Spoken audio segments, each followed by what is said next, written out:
America மற்றும் இஸ்ரேலுடனான போர் காரணமாக உலகளவில் எரிசக்தி தட்டுப்பாடு நிலவி வரும் சூழலில் பாகிஸ்தானுக்கு ஈரான் ஒரு முக்கிய நிவாரணத்தை வழங்கியுள்ளது. ஹார்முஸ் ஜலசந்தி வழியாக 20 பாகிஸ்தானிய கப்பல்கள் பயணிக்க ஈரான் அனுமதியளித்துள்ளது. இந்த வாய்ப்பை பயன்படுத்தி பாகிஸ்தான் தனது சொந்த கப்பல்கள் மூலம் குவைத்திடமிருந்து டீசல் மற்றும் ஜெட் எரிபொருளை பெற்றுக்கொள்ள திட்டமிட்டுள்ளது. இதற்கு குவைத் பெட்ரோலியம் கார்ப்பரேஷன் ஒப்புதல் அளித்துள்ளதோடு பாகிஸ்தான் அமைச்சர்களும் இந்த ஒத்துழைப்பை வரவேற்றுள்ளனர். மறுபுறம் ஹார்முஸ் ஜலசந்தியின் மீதான தனது பிடியை ஈரான் மேலும் வலுப்படுத்தியுள்ளது. இந்த பாதையை கடக்கும் கப்பல்களுக்கு சுங்க கட்டணம் வசூலிக்கும் புதிய சட்டத்திற்கு ஈரானிய நாடாளுமன்றம் ஒப்புதல் அளித்துள்ளது.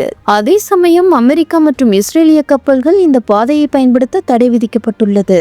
ஈரான் மீது பொருளாதார தடைகளை விதித்துள்ள நாடுகளின் கப்பல்களையும் தடுத்து நிறுத்த இந்த திட்டம் நோக்கமாக கொண்டுள்ளது. உலகின் 20% எண்ணெய் மற்றும் இயற்கை எரிவாயு இந்த பாதை வழியாகவே செல்வதால் ஈரானின் இந்த அதிரடி முடிவுகள் சர்வதேச சந்தையில் பெரும் தாக்கத்தை ஏற்படுத்தியுள்ளன. இந்த எரிசக்தி நெருக்கடி இந்தியாவையும் விட்டு வைக்கவில்லை. இந்தியாவின் 90% எல்பிஜி இறக்குமதி இந்த பாதையை சார்ந்துள்ளதால் விநியோக தடையால் சமையல் எரிவாயு விலையில் பெரும் ஏற்ற இறக்கங்கள் ஏற்பட்டுள்ளன. இது உணவக உரிமையாளர்கள் மற்றும் சாமானிய மக்களை பெரிதும் பாதித்துள்ளது. இருப்பினும் சமீப காலமாக நிலைமை சற்று சீராகி வருவதை தொடர்ந்து இந்தியாவிற்கு சொந்தமான சில கப்பல்கள் ஹார்முஸ் ஜலசந்தியை கடக்க ஈரான் அனுமதி அளித்துள்ளது. இதன் மூலம் இந்தியாவிற்கான எரிபொருள் விநியோகம் மெல்ல இயல்பு நிலைக்கு திரும்பி வருகிறது.